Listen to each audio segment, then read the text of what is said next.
Mradi mwingine Mwalimu alitaka kuujenga ni mradi wa maji maeneo ya Same Mwanga, ambako alijenga bwawa la Nyumba ya Mungu, lakini hakuweza kuendeleza mradi ule.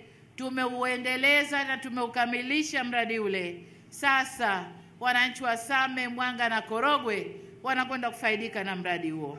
Mabwawa mengine ambayo Mwalimu alitaka kujenga ni bwawa la Mkomazi kule Korogwe, ambalo sasa tunalijenga, limefikia 50%, na bwawa la Kidunda ambalo lingesaidia maji kwa mkoa wa Dar es Salaam, Pwani na kidogo Morogoro, na bwawa hili nalo liko kwenye 50% na linaendelea kujengwa.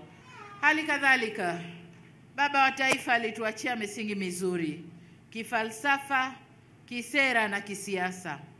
Kazi yetu ni kutafsiri misingi ile na fikra zile katika mazingira ya sasa. Sasa dira zetu na mipango yetu na ilani zetu zinatafsiri fikra na sera zile kwa hali ilivyo sasa hivi.